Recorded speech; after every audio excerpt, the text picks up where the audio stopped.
is precisely that it does not have leaders. You know, I'm an old Alinsky organizer. That was the most disconcerting thing for people when we would confront them as a group, and they'd ask to speak to the leader, and we'd all say, okay, you are speaking to the leader. You know, everybody was the leader, and that throws people off balance. They don't really know how to deal with that because we're socialized to kind of be, you know, we learn our helplessness and dependence upon people who are supposed to solve the problems for us. On the second issue, the issue issues, I think it's real important that we don't get very specific and start adopting, you know, political platform types of claims. Our function is to identify the problem. Our function is to make sure that everyone is aware of the fundamental injustices of the society and why those injustices continue to grow. It's our responsibility to raise the issue and put pressure on those who are in positions of power to be able to address some of these issues. If we get too specific and start looking like we're supporting one party or another, we're going to get co-opted. If you know, that's the real danger here with issues. Is if you make one issue your thing, you're going to divide people. There's going to be some people for, some people against.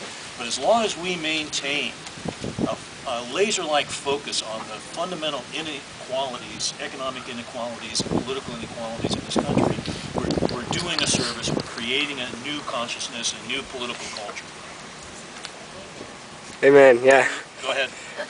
I'd just like to add to that. First off, I 100% agree. That was very well articulated, and I'm glad I captured that too. That'll make its way to YouTube. But one thing I'd like to add is that when I went home for the Thanksgiving break, I went to my local Occupy GA, and there were like 6 people. Turns out, I found out later, one of them was Congresswoman Anna Eshoo, and she, while sitting there, said, no matter what issues you're raising, no matter what perspectives you're coming at as individuals, she thought that one really useful thing for us to be doing as a group is pushing sort of cleaning up campaign finance. And she said, pass out bars of soap and say, we're going to clean up campaign finance in this country. And without attaching to any specific issues, if we actually were to push reform in campaign finance, we might start to see real change fast. And if that were an idea that spread throughout the Occupy movement quickly and picked up speed, that could actually start to make influence in a system that she's coming from the inside of. So I thought that was really important to bring to the meeting. Oh, go ahead. The problem that I see with that is the people who would be actually making those changes, our legislators, aren't working for us. And it would be sort of like approaching a pack of wolves, asking them to vote on a vegetarian diet. They're not going to do that. So I feel like a major thing that we need to do is to change the whole paradigm shift of our legislators working for Wall Street into our legislators working for us. Mm-hmm. And the only way I see that happening is if we, you know, this is just my personal view. I don't know if it's the best course or not, but I think they all need to leave. You know, we need a whole new crop of legislators, because otherwise it's never going to change. We can't facilitate change. Yeah, I think that's why I don't think the money is a particularly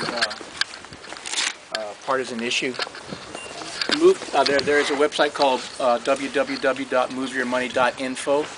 It's got nothing to do with any party. It's just take your money out of the big banks and bring it local. I started that. I got on there about 2 years ago and moved my money. And then, like I said, you know, to repeat, move to amend. Majority of people in both parties are in favor of that. So it's not a political, partisan type thing at all. To me, those are 2 issues that we should really jump on. That's it. Okay. Yeah, hi. I guess if the subject right now is, you know, take money out of big banks and put it in local credit unions, would anybody be willing to take up the task of putting on a small handout a list of local credit unions and of conditions the credit unions have placed on whose money they will accept, you know, and you know, the other conditions of putting your money into a credit union, and put that on a local handout and distribute it to the members of Occupy and elsewhere. And so that would be a task for this Occupy to perform.